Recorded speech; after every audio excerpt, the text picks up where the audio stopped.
Hello students, my self Rupendra Kumar. जैसा कि आज हमने टॉपिक लिया है नारेशन। नारेशन मीन्स यानी डायरेक्ट एंड इनडायरेक्ट स्पीच पढ़ेंगे। तो डायरेक्ट एंड इनडायरेक्ट स्पीच में इंट्रोडक्शन यानी इसका परिचय जान लेंगे। तो परिचय इसका बहुत ही सिंपल है। वक्ता यानी स्पीकर के द्वारा कहे गए कथन को डायरेक्ट स्पीच कहते हैं। उसी कथन को दोहराकर अपने शब्दों में कहने की प्रक्रिया को इनडायरेक्ट स्पीच कहते हैं। सीधी सी बात है। अब जैसे यहाँ पर एक मैं थोड़ा सा बता दूँ। मान लीजिए स्पीकर है। स्पीकर इसने कहा तुम ईमानदार हो। इसका कथन हमेशा इन्वर्टेड कॉमा में रहेगा स्पीकर का। अब जिसने कहा, स्पीकर ने कहा, उसके बाद लिसनर ने सुना। क्या सुना? स्पीकर ने कहा कि तुम ईमानदार हो, तो लिसनर ने उसी कथन को दोहराकर अपने शब्दों में क्या कहा कि मैं ईमानदार हूँ। यही बात तो कहा उसने। स्पीकर ने कहा कि तुम ईमानदार हो। किससे कहा? यानी तुमसे कहा। तो तुमने यानी लिसनर हो, तुम श्रोता हो, तो तुम अपने शब्दों में इस बात को कहोगे तो वो होगी, जब कहोगे तो मैं ईमानदार हूँ। तो ये है इंट्रोडक्शन। वक्ता के द्वारा कहे गए कथन को डायरेक्ट स्पीच कहते हैं और उसी कथन को दोहराकर लिसनर यानी श्रोता के द्वारा अपने शब्दों में कहने की प्रक्रिया को इनडायरेक्ट स्पीच कहते हैं। अब मेन बात शुरू करते हैं। जो नारेशन होती है उसमें 5 सेंटेंस लिए जाते हैं। Number 1 assertive sentence, number 2 interrogative sentence,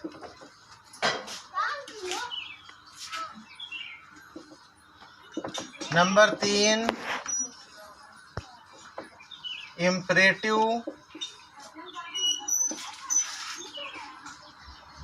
imperative sentence, number 4 optative sentence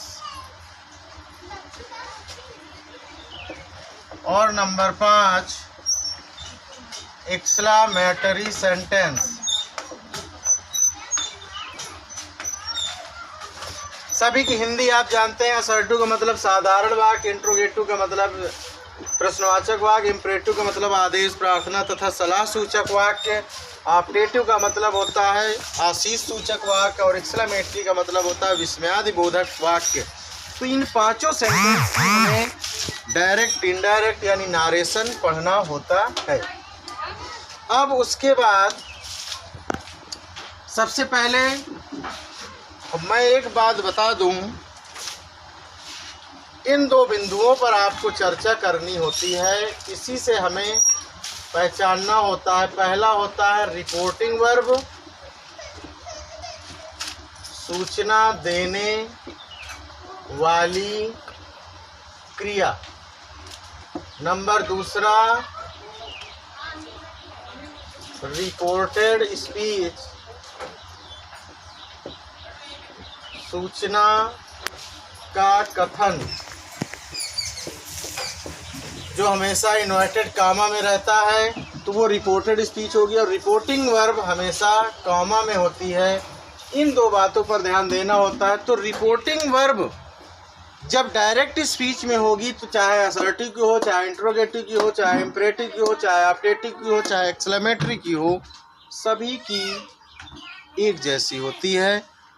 हम इन सेंटेंस को रिकॉग्नाइज कहाँ करते हैं? रिपोर्टेड स्पीच में। अभी जब हम आगे बताएंगे तब आपको समझ में आएगा कि रिपोर्टिंग वर्ब पांचों सेंटेंस की उसी तरह होती है, बल्कि रिपोर्टेड स्पीच से हमें पता चलता है कि ये सेंटेंस काहे का है, तब हम उसके बताए गए नियम का पालन करते हैं। तो बिना देर किए हुए number first,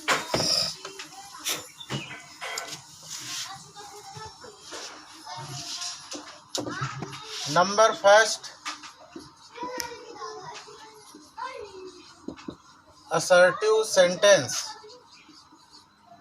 assertive sentence rule number 1, ध्यान से समझेंगे। रिपोर्टिंग वर्ब यदि प्रेजेंट या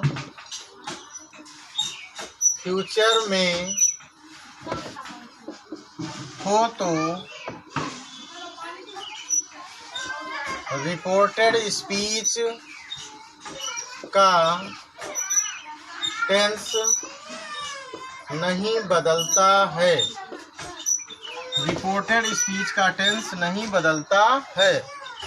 रूल नंबर 2,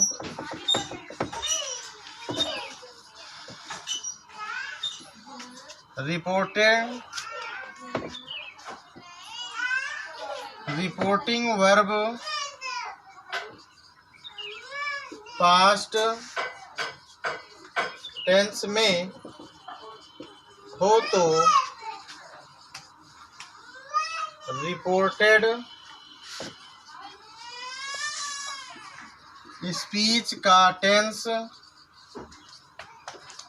भी पास्ट हो जाता है। रिपोर्टेड स्पीच का टेंस भी पास्ट हो जाता है। Rule number 3,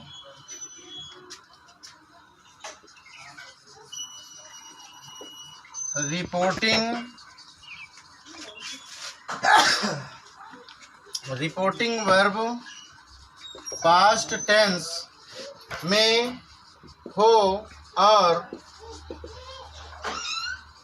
reported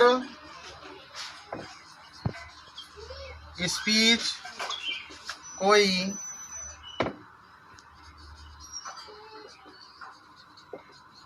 historical event या यूनिवर्सल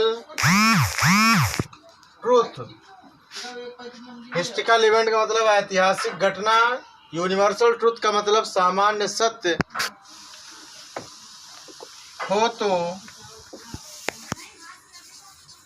रिपोर्टेड स्पीच का टेंस नहीं बदलता है। तो रूल नंबर 3 तक समझ में आया। रिपोर्टिंग वर्ब यदि प्रेजेंट या फ्यूचर टेंस में हो तो रिपोर्टेड स्पीच का टेंस नहीं बदलता है। रिपोर्टिंग वर्ब पास्ट टेंस में हो तो रिपोर्टेड स्पीच का टेंस भी पास्ट में हो जाता है। वो कैसे होगा अभी बता देंगे। रिपोर्टिंग वर्ब पास्ट टेंस में हो और रिपोर्टेड स्पीच कोई हिस्ट्रिकल इवेंट या यूनिवर्सल ट्रूथ हो तो रिपोर्टेड स्पीच का टेंस नहीं बदलता है। रूल नंबर 4 में आएंगे।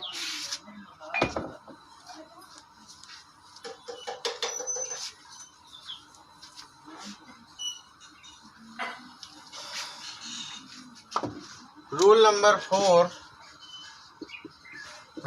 4 में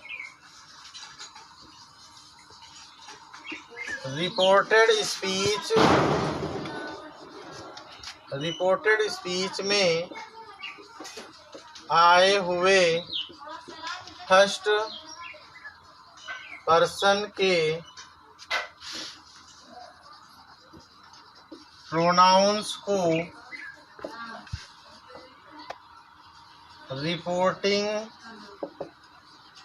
रिपोर्टिंग वर्ब के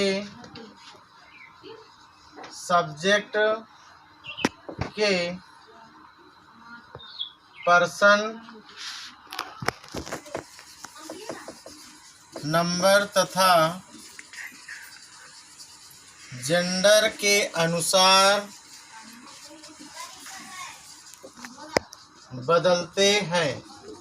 पर्सन नंबर तथा जेंडर के अनुसार बदलते हैं। रूल नंबर 5, रिपोर्टेड स्पीच में आए हुए सेकंड पर्सन के प्रोनाउंस को रिपोर्टिंग वर्ब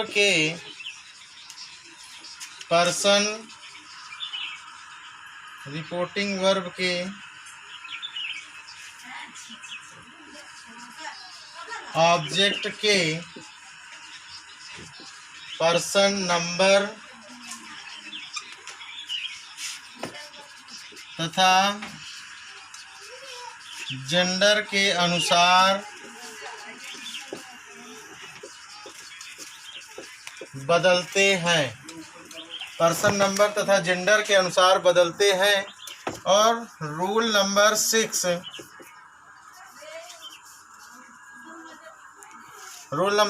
में डायरेक्ट लिखा दे रहा हूँ, थर्ड पर्सन के प्रोनाउंस में कोई चेंजिंग नहीं होती है। एक बात मैं और बता दूं, रूल नंबर 7,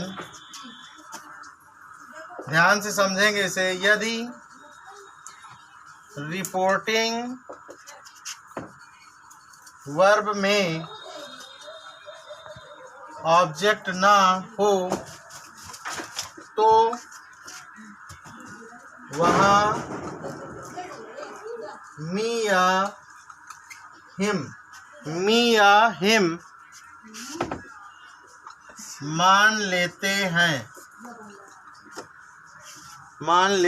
हैं। तो ये रूल नंबर 7 तक हो गए। इसके आगे देखेंगे, जल्दी से स्क्रीनशॉट ले लेंगे जिसको लेना है।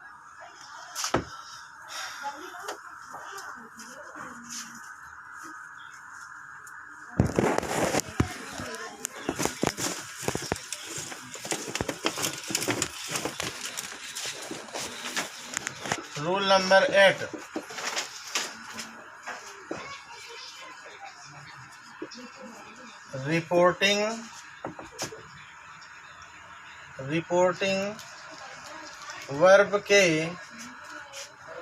रिपोर्टिंग वर्ब में आए हुए सेड टू को टोल्ड में, सेड को सेड में, हैज सेड को हैज सेड, विल से को विल से,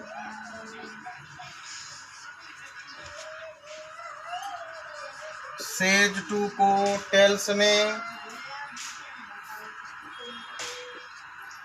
सेज टू को टेल्स में, से को से में,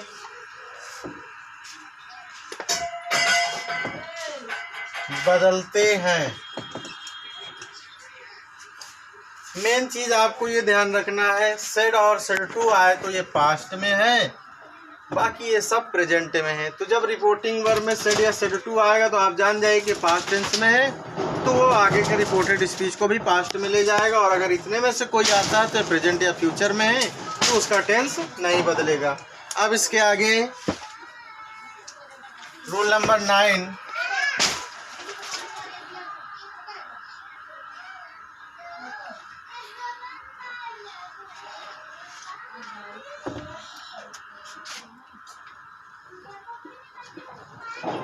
यदि रिपोर्टेड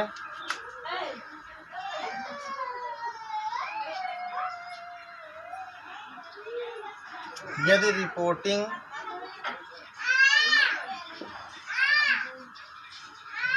वर्ब पास्ट में होगी तो निम्न तरीके से रिपोर्टेड स्पीच बदलेगी।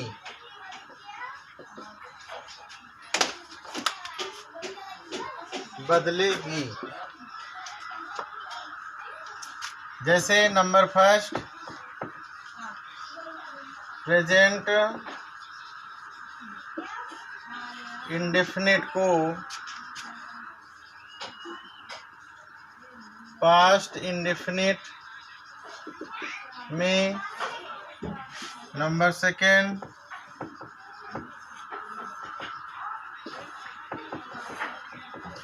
प्रेजेंट कंटीन्यूअस को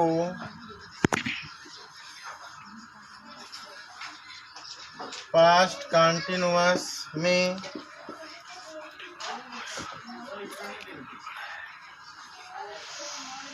प्रेजेंट परफेक्ट को पास्ट परफेक्ट में, नंबर चौथा, प्रेजेंट परफेक्ट कंटीन्यूअस को पास्ट परफेक्ट कंटीन्यूअस में। फिर उसके बाद पास्ट इंडेफिनिट को पास्ट परफेक्ट में। छठवां, पास्ट कंटीन्यूअस को पास्ट परफेक्ट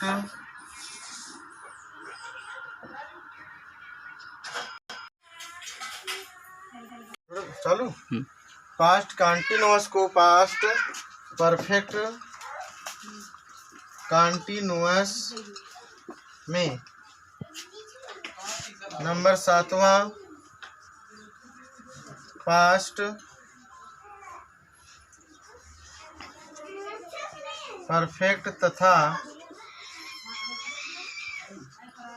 परफेक्ट कंटीन्यूअस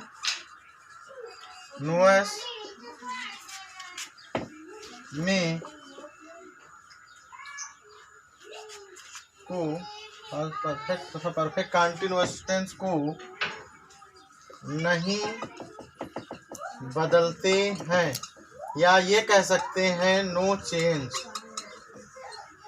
उसके बाद रूल नंबर 8 में ध्यान से समझेंगे, फ्यूचर टेंस के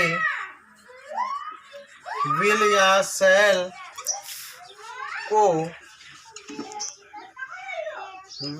शैल को वुड में बदलते हैं। ध्यान से समझ लेंगे, फ्यूचर इंडेफिनिट में विल या शैल आएगा तो विल वुड में बदलेंगे। फ्यूचर कंटीन्यूअस में विल भी शैल भी के साथ वुड भी लिखेंगे। फ्यूचर परफेक्ट में विल हैव शैल हैव की जगह वुड हैव लिखेंगे। फ्यूचर परफेक्ट कंटीन्यूअस टेंस के will have been shall have been को वुड हैव बीन में ही लिखेंगे, केवल शुड हैव बीन का प्रयोग नहीं करेंगे। मॉडर्न इंग्लिश में विल या शैल के स्थान पर वुड ही प्रयोग किया जाता है। तो ये कंडीशन कब लागू होगी? जब रिपोर्टेड वर्ब पास्ट में होगी तो रिपोर्टेड स्पीच भी पास्ट में हो जाएगी। मान लीजिए डायरेक्ट स्पीच आपका प्रेजेंट इंडेफिनिट में है तो वो पास्ट इंडेफिनिट में हो जाएगा। तो इस रूल को भी कॉपी करेंगे जल्दी।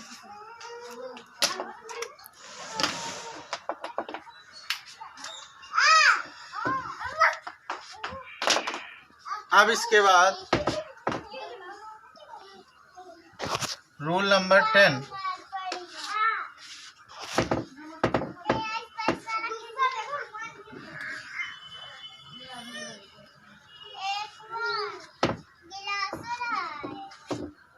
रूल नंबर 10 में देखेंगे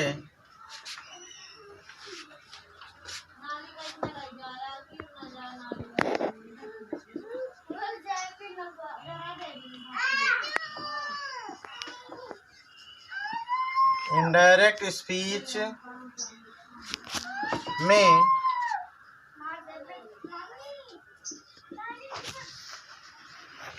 असर्टिव सेंटेंस के साथ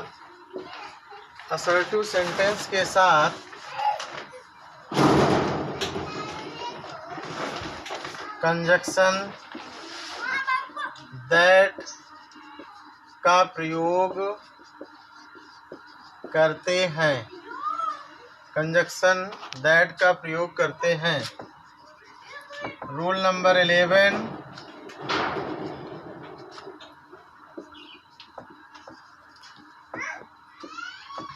फर्स्ट पर्सन के प्रोनाउंस।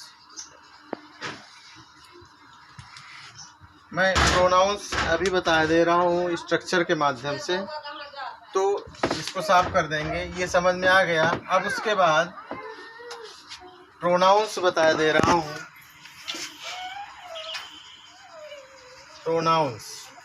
तो प्रोनाउंस कॉलम बनाएंगे। अब यहाँ पर देखिए पर्सन, यहाँ पर सब्जेक्ट, यहाँ पर ऑब्जेक्ट, यहाँ पर पजेसिव और यहाँ पर सेल्फ।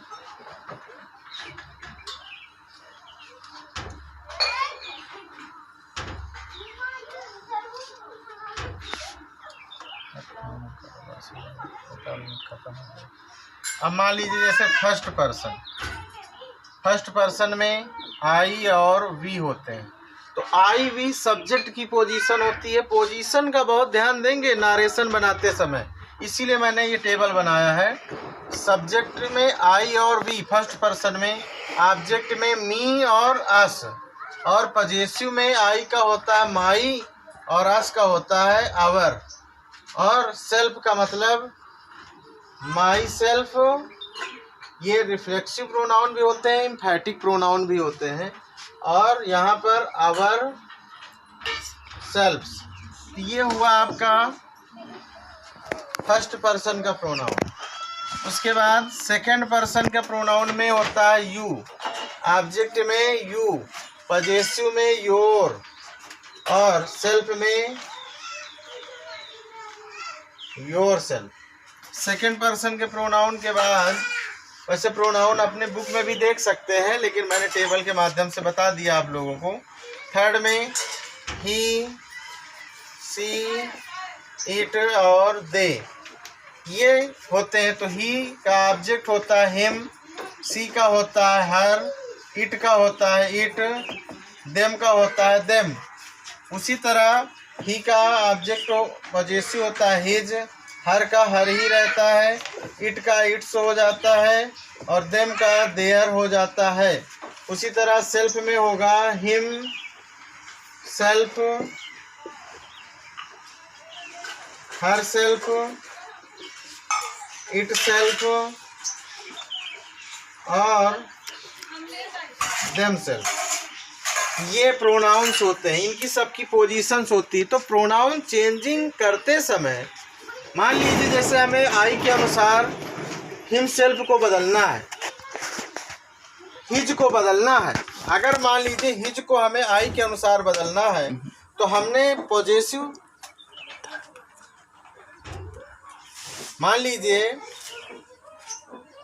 थोड़ी देर के लिए जैसे हमें योर को बदलना है, हिज को बदलना है, हिम सेल्फ को बदलना, किसी को बदलना है। उदाहरण के तौर पर जैसे योर को बदलना है, योर को हमें आई के अनुसार बदलना है। तो देखा हमने कि पजेसिव केज में है योर, तो बदलना आई के अनुसार है, तो पहले जाएंगे आई के अनुसार बदलने के लिए। तो कौन सी पोजीशन दे रहे हैं? पजेसिव केज की।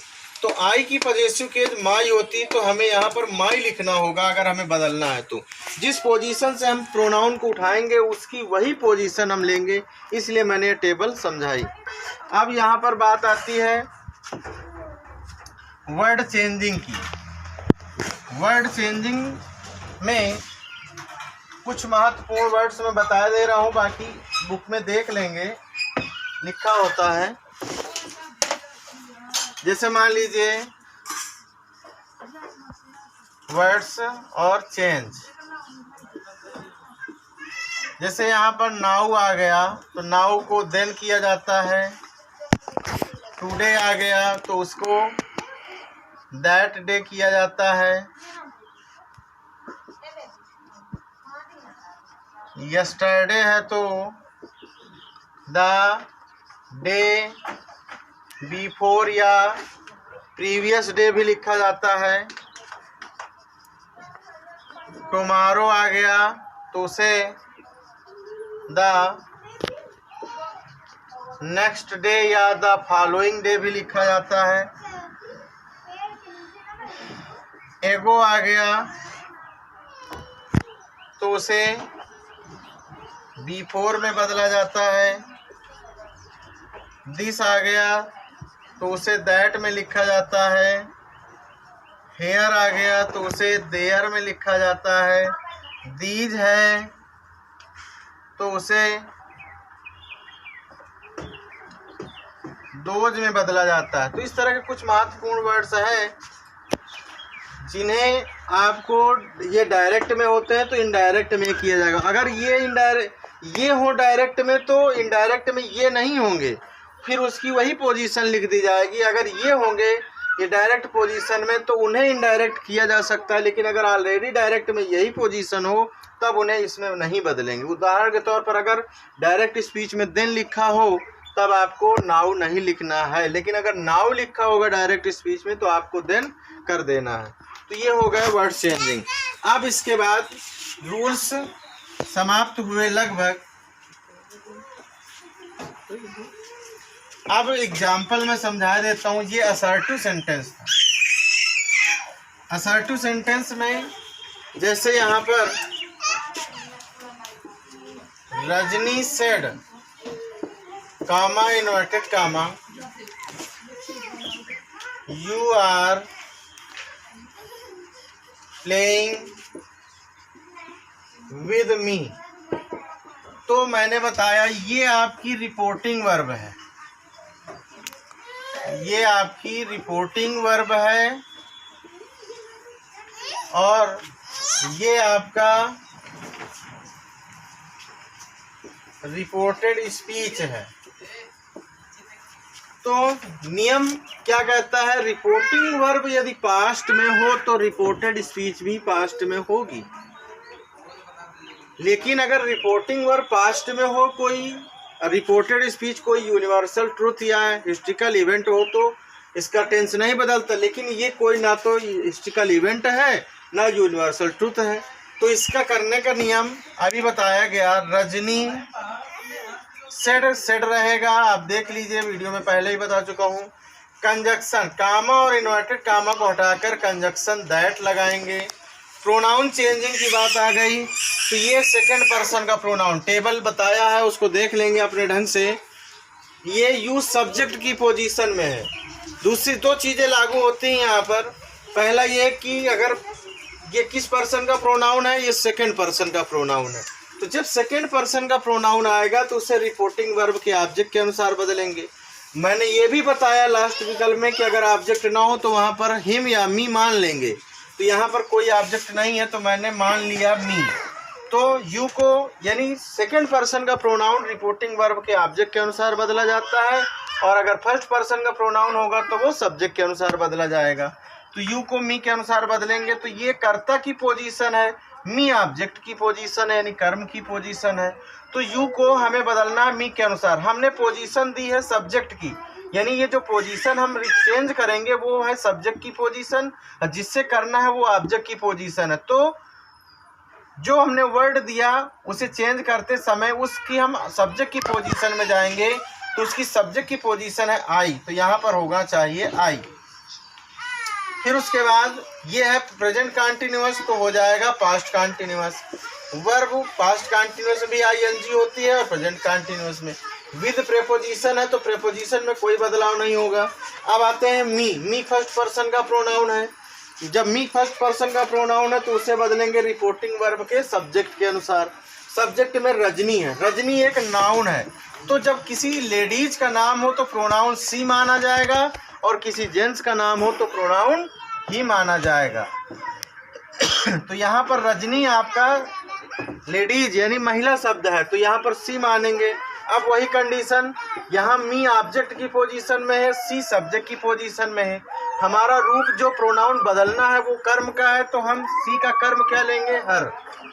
ये हो गई। तो इससे एक चीज़ कंफर्म हुई, रिपोर्टिंग वर्ब पास्ट में थी तो रिपोर्टेड स्पीच भी पास्ट में हुआ, और फर्स्ट सेकेंड पर्सन का प्रोनाउन रिपोर्टिंग वर्ब के ऑब्जेक्ट के अनुसार बदला गया। ऑब्जेक्ट नहीं था तो मी मानकर उसकी पोजीशन लिखी गई। प्रेजेंट कंटिन्यूअस से पास्ट कंटिन्यूअस में हुआ। फर्स्ट पर्सन का प्रोनाउन बदला गया, ये ऑब्जेक्ट में था तो ऑब्जेक्ट से जिसके अनुसार बदला गया, यानी रजनी नाउन था, रजनी का प्रोनाउन माना गया सी, सी के अनुसार इसका ऑब्जेक्ट हुआ हर। एग्जाम्पल नंबर 2, एग्जाम्पल नंबर 2 में the teacher said the earth moves round the sun. यहाँ पर रिपोर्टिंग वर्ब पास्ट में है, रिपोर्टेड स्पीच भी जिसमें भी है देखेंगे तो रिपोर्टिंग वर्ब पास्ट में है, लेकिन रिपोर्टेड स्पीच का जो सेंटेंस है वो यूनिवर्सल ट्रुथ है, सामान्य सत्य है, क्योंकि अर्थ मूव्स राउंड द सन, पृथ्वी सूर्य के चारों ओर घूमती है, ये बात सत्य है, ये सभी जानते हैं। तो ऐसी सिचुएशन में इसका टेंस नहीं बदलेगा। जो रिपोर्टेड स्पीच का सेंटेंस यूनिवर्सल ट्रुथ या हिस्ट्रिकल इवेंट होगा उसका टेंस नहीं बदला जाएगा। तो इसका इनडायरेक्ट बनाते समय क्या करेंगे, द टीचर सेड, सेड रहेगा, कंजक्शन दैट लगा देंगे, इधर कोई बदलाव नहीं होगा टेंस में, ये अर्थ सब्जेक्ट है, सब्जेक्ट रहेगा, मूव्स, मूव्स रहेगा क्योंकि ये बात सत्य है, राउंड, राउंड रहेगा, द सन, सन ये रहेगा। तो यहाँ पर कोई बदलाव नहीं हुआ। तो ये हो गया वो नियम जब रिपोर्टिंग और पास्ट में होती है और रिपोर्टेड स्पीच का सेंटेंस कोई हिस्ट्रिकल इवेंट या यूनिवर्सल ट्रुथ हो, तब ऐसी सिचुएशन में उसका टेंस नहीं बदलता। अब एक एग्जांपल बचता है कि जब रिपोर्टिंग और प्रेजेंट या फ्यूचर टेंस में हो तब भी सेंटेंस नहीं बदलता।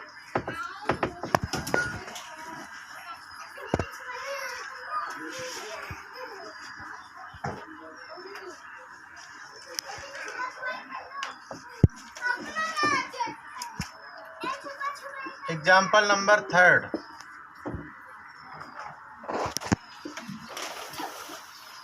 रेखा says to her sister, comma inverted कामा,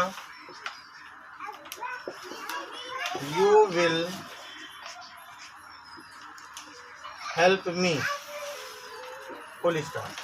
तो यहाँ पर देखेंगे रिपोर्टिंग वर्ब प्रेजेंट टेंस में है तो इसको लिखेंगे रेखा सेज टू को आपको कायम लिखना है टेल्स में, हर सिस्टर ये उसी तरह रहेगा, रेखा टेल्स हर सिस्टर, कामा इन्वर्टेड कामा हटाकर दैट, फिर उसके बाद इसका टेंस नहीं बदलेगा। क्यों? क्योंकि रिपोर्टिंग वर्ब प्रेजेंट टेंस में है। तो यू प्रोनाउन बदलेगा, मगर प्रोनाउन बदलेगा, यू ऑब्जेक्ट है, वो क्या कहते हैं, यू सेकंड पर्सन का प्रोनाउन है, इसे ऑब्जेक्ट के अनुसार बदलना है।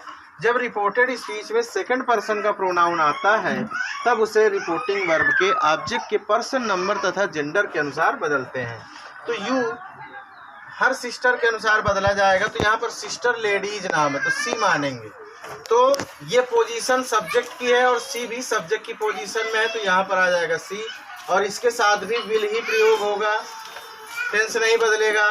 हेल्प, हेल्प रहेगा, मी फर्स्ट पर्सन का प्रोनाउन है, मी फर्स्ट पर्सन का प्रोनाउन है बट ये ऑब्जेक्ट की पोजीशन में है। तो क्या करेंगे, इसे रेखा के अनुसार बदलना है। रेखा भी नाउन है तो इसका भी प्रोनाउन सी होगा, लेकिन यहाँ पर जो प्रोनाउन हम एक्सचेंज करेंगे वो ऑब्जेक्ट की पोजीशन में है तो सी का ऑब्जेक्ट होता है हर, ये सभी को पता है। तो यहाँ पर हो जाएगा हर।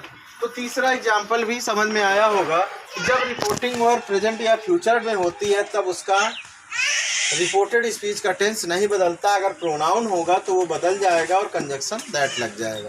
तो ये था असर्टिव सेंटेंस। वीडियो को देख लेंगे सभी स्टूडेंट्स, और जहाँ पर समझ में ना आए उसे कमेंट बॉक्स के माध्यम से हमें बताएंगे, आपको बताया जाएगा, और जो भी ना समझ में आया हो उसे कमेंट करके पूछ लेंगे। और मेरा सभी एसएस इंटर कॉलेज के छात्रों से अनुरोध है कि वो वीडियो देखें, समझें और उसकी स्टडी करें, नोट्स बनाएं। और एक संदेश और देना चाहूँगा कि इस समय कोविड-19 की वजह से जो लॉकडाउन चल रहा है, और मैं और हमारा विद्यालय परिवार जितने भी टीचर्स हैं, सभी लोग सीमित संसाधनों का प्रयोग करके आपको बेहतर से बेहतर स्टडी मटेरियल प्रोवाइड करवाने की कोशिश कर रहे हैं। जितना भी सीमित संसाधनों के माध्यम से हो पा रहा है, हम आप तक वो सुविधा उपलब्ध करा रहे हैं। इसके बाद जब भी कोई ये समस्याएं ख़त्म होंगी और भी अच्छे फैसिलिटी के माध्यम से विद्यालय में कैमरे की व्यवस्था हो चुकी हैं, तो ये सारे वीडियोज आपको और अच्छी फ्रिक्वेंसी में मिलेंगे। लेकिन ऐसा नहीं है, सारी चीज़ें क्लियर हो रही हैं, आप समझ पा रहे हैं, तो अच्छे ढंग से इसको वॉच करें। Thanks for watching.